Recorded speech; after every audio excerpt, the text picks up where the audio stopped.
So, ayan, nagluto tayo ng itlog na nilaga. Ayan, naghahanda na ako pagkain ng almusal. So, ayan na, nagtitimpla na rin ako ng aking maiinom na kape. So, ayan, timpla muna ako para pagkain meron tayong maiinom.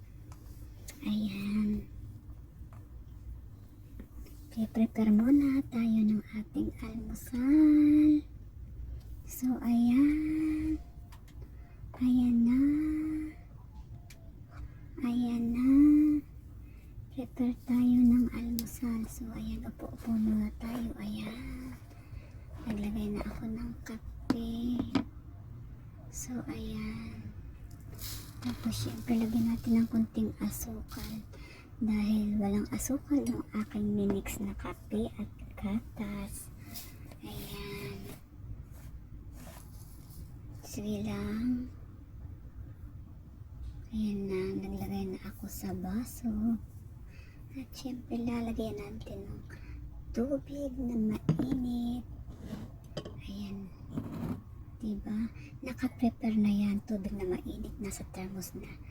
Para pagkailangan ko ay hindi na kailangan magpainit dahil naka-ready na. Diba? Pang madalian. Laging handa. Ayan. Ayan. Naglagay tayo ng tubig na mainit sa baso. Ayan.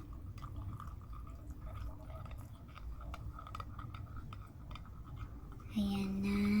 Nakapaglagay na tayo ng mainit na tubig. So, ayan. Yan. At tatakpan na natin syempre ang ating thermos para hindi lalamig ang laman. So, ayan na. At ngayon, bubuksan naman natin ang stick bread. So, ayan ang stick bread natin. Bubuksan ko na. Ayan na. Kumuha na ako ng stick bread. Isa, dalawa, ayan, dalawang stick bread. May favorite ko yung stick bread na yan, masarap siyang ilagay sa kape. So ayan ang ating almusal, may dalawang stick bread, may dalawang itlog, may isang orange, at syempre kalahating basong kape. Ayan, para yung ating stick bread may pagsasaw-sawan, diba? Kasi medyo matigas yan. So, ayan, diba?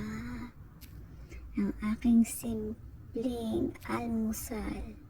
Okay na yan. Diba? So, ayan na. Kumakain na siyempre tayo ng nilagang itlog. Ayan na. Kumain ng ayan na, diba? Kailangan kasi natin kumain ng itlog everyday. Mga 2 peraso. Kasi maganda yan sa katawan. Pampalakas yan, diba? Nilaga naman yan. Walang mantika. So, okay yan sa ating katawan. Diba? So, ayan. Kumain na ako. Ayan na.